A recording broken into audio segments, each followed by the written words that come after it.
All right, please welcome to the stage. So, hey everybody, my name's Stacy Richardson. I started, along with a lot of great people who are here today, a PAC called New Guard, and I want to tell you the story of New Guard, a political action committee.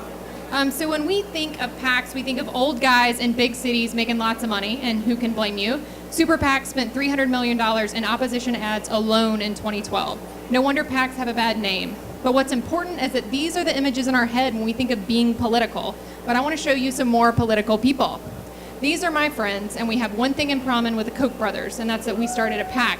Pretty much the only thing in common. We're young, we're progressive, we're bold, and people tell us all the time that we're too political. So why did we make the decision to become too political? For me, it was seeing the failures of the system firsthand. In 2008, I was an intern for the public defender, Ardina Guard, a talented, passionate woman with a tiny budget and a huge job. So there's a tunnel that runs underground between the jail and the county courthouse. My job was to sit in a tiny interview room in the basement beside that tunnel and take the stories of these inmates.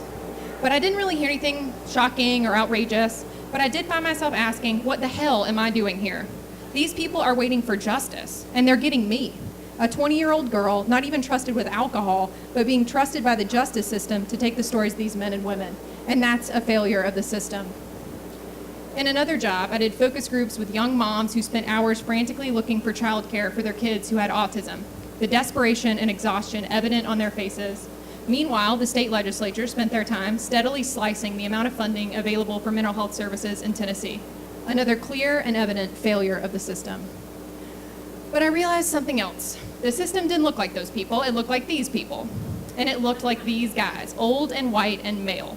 Although women voters have outnumbered men in presidential elections for the past 12 years, both in percentage and in raw numbers. From 2002 to just 2 weeks ago, the same 12 years, there was not one woman on the Hamilton County Commission. Right now, out of 9 city council people, there is one woman. The average age of school board members is 64. The average age of parents is 25. So it's a failure of the system. It's a great way to illustrate that we are failing as a community. So when confronted with the failure of the system, you can start becoming more informed, you can do nothing, you can write your reps, you have a lot of options. But the most important action is to take ownership of that system. We are failing the people from our stories. So my inaction for a long time was to sit like a toad on a log with lots of friends and complain about government, complain about people in government. I bet a fair number of people in this room have said, oh, it wouldn't happen if there were more women making decisions. It wouldn't happen if the teachers made the rules.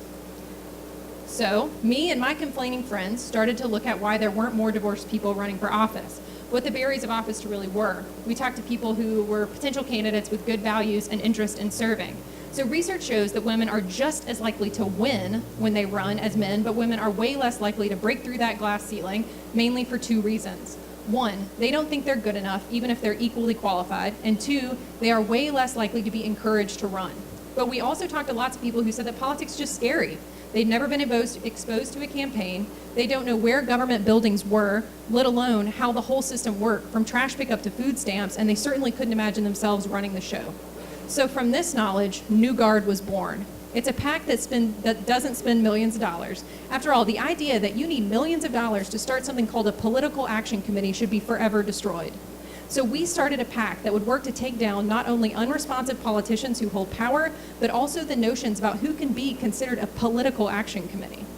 So think of New Guard as a guild, a collection of people with skills and passions. Instead of spending $500 million, we're going to use our skills as our political currency. New Guard finds great candidates and launches our guild to help them win.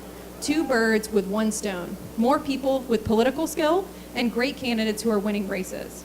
So we had one problem. We didn't have a candidate. We had the guild.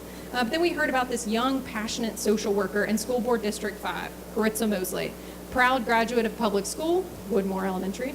But I don't want to tell her story for her. I can say why I believed in her, and that's because she is a fierce advocate, smart, talented, passionate, hardworking.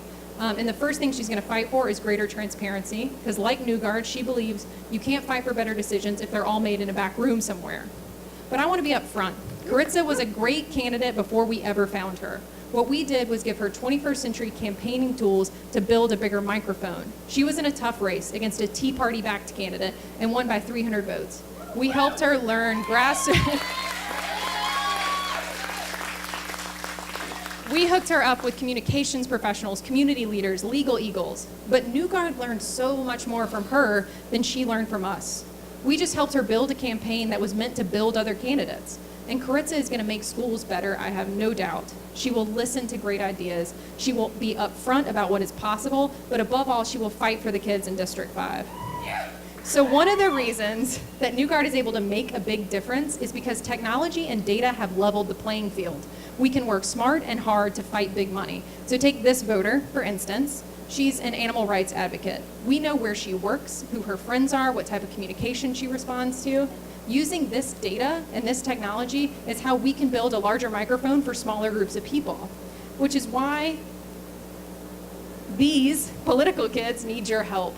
New Guard is looking for its next fight. We are building great candidates who may have been left out of the process for a while, but are ready for a dynamic new challenge. We are ready to stand with people who are using their talents to change their communities, on the city council, on the state legislature, at the school board. And you can help people win. You can help people win. Don't be afraid that you can't. And also, please don't let people tell you not to be too political. In Chattanooga, we think creatives are awesome and entrepreneurs are gold. And that's right, they're incredible people. But being a politician, most people would never dream of it. So challenge yourself to have political conversations. We know that it can be a little lonely being a progressive here in Chattanooga, and we're more than happy to be your political support group.